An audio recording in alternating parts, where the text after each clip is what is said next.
A lot of times when parents bring their kids in for Taekwondo classes, they don't realize that Taekwondo is a combat sport, much like wrestling or fencing. It's one of the Olympic events that you can do, and because of that, there's a healthy competitive circuit with several different events in Taekwondo.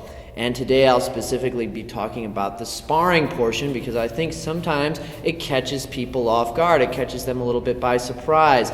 They don't think of something like Taekwondo, as strangely as it sounds to people involved in it, as a high contact sport or a heavy contact activity. But Taekwondo has a pretty rigorous form of sparring, at least compared to no contact, light contact sort of sparring, because we can hit with full force to the body and with kicks to the head, at least at a higher competition level. But even in class, kicking to the body can be pretty firm, especially if students are paired up equally, then we encourage full power to the body. In class, always light contact to the head. But that can catch a few people off guard. Most students, when they start to transition into sparring, they really enjoy it because it's a way to actually test out the stuff that you're working on and get to play around with it. Just like if you were learning to fence, you have your sword and you're not just doing drills with it, you're actually trying to score points with that sword or foil or whatever you want to call it.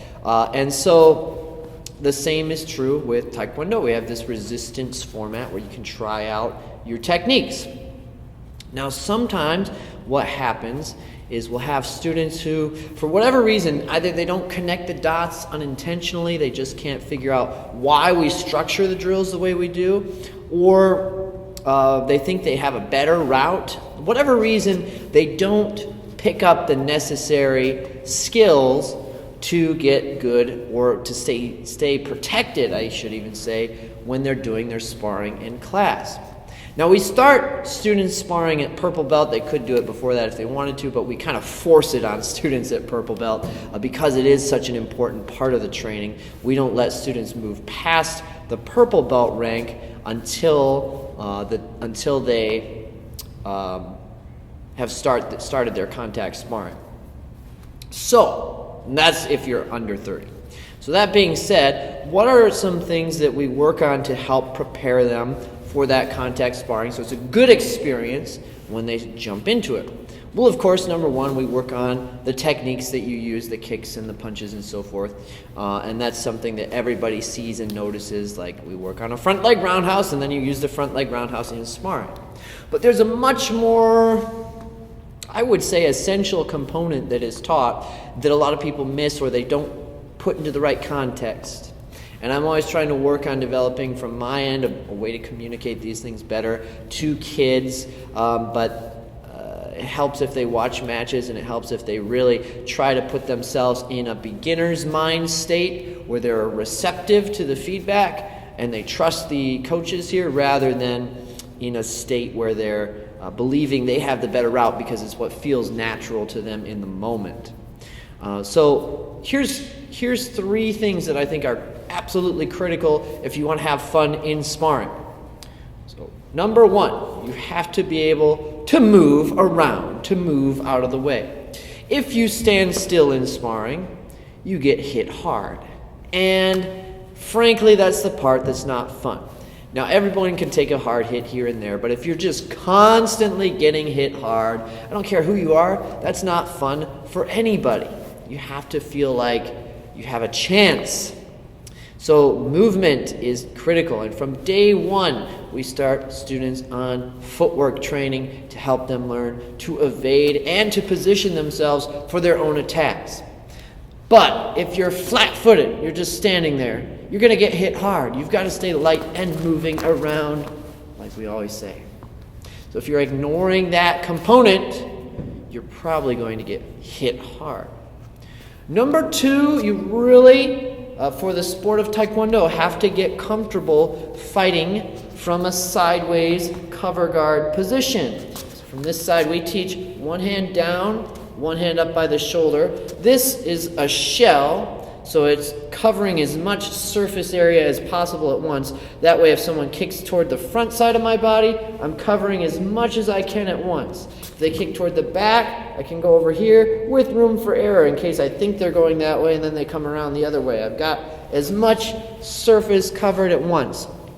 Now in our rule set, you can't punch to the head, so this does a really nice job of covering a lot of the type of kicks that you'll see. Staying sideways takes all your primary targets out of the way, especially with that cover guard position. So you can see if I'm forward, my head's wide open, my body's wide open in the areas I don't want to get hit. By simply standing sideways, I make myself a lot harder to get hit. But for whatever reasons, I think it's because it feels more comfortable to kick from an upright position like this. Students many times ignore the sideways position. And that is, well, it's going to get you hit more in sparring. So this, A, you're keeping that cover. B, you're keeping your targets out of the way. And those things are critical to staying safe when you're sparring. Then the third thing is knowing when to move close to your opponent. We call that a clinch. There's no actual gripping in Taekwondo sparring, so the clinch just looks like getting right up against your opponent so that they can't kick or punch you. If you leave any kind of a gap, it's usually enough for them to kick or punch you. So just moving in super tight and then weaving off in a way where they can't really catch you. So you're using it to your advantage to stop the action and recover, or to get back to the center of the ring. It can be used especially well against people who are constantly aggressing on you, so that you could shut down and stop that action and just chill out and relax and stay calm. And then a lot of times they'll burn out their energy and you can pick them apart after they do that using clinching strategies.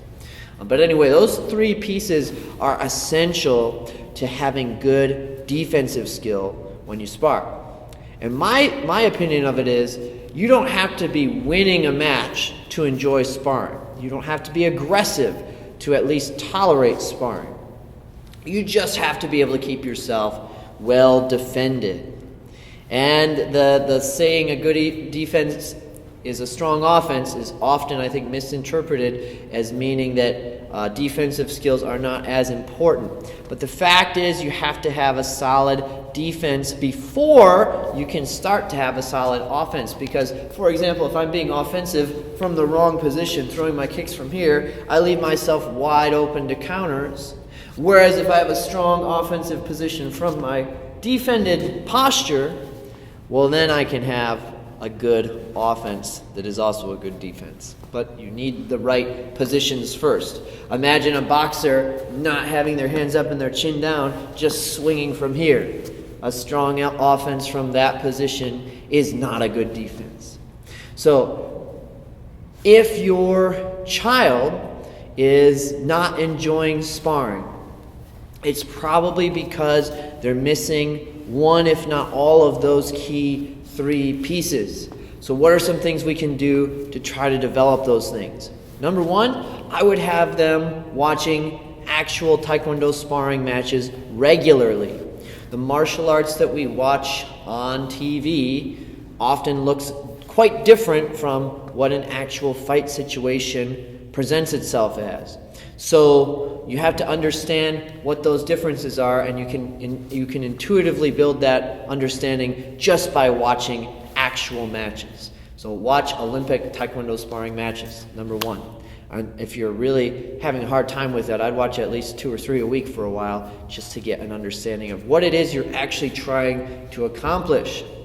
Number two, grab some sort of, like we use pool noodles a lot. You can use a clapper paddle, but something that you can safely hit your child with and help them stay in this sideways position. Help them learn to defend from here.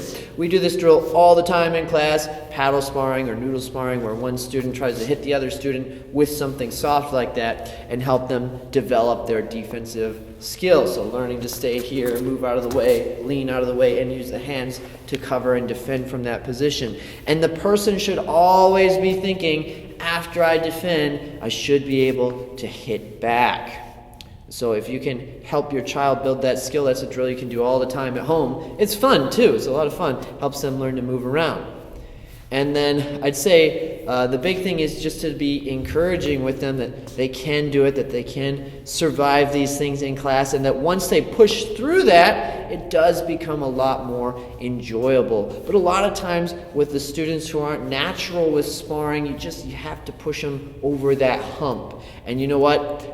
It's a great skill set to have, to be able to stay calm and know you can at least protect yourself when someone's trying to hit you, especially when they're trying to hit you hard. That's what a big part of the martial arts is all about, right?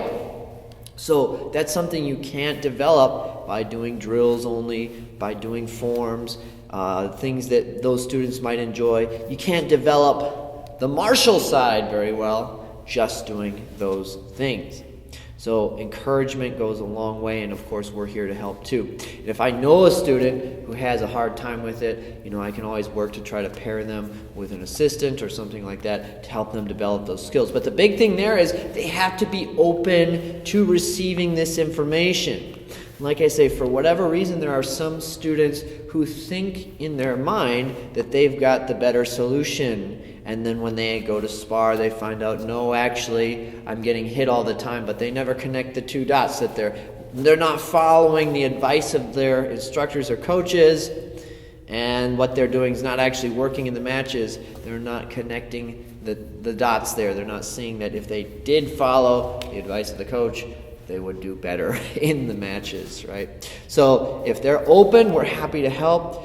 You can have that conversation at home if need be, but that's a big part of getting them ready for sparring and pushing them if they're having a hard time with it. They can get past it. Hope that helps.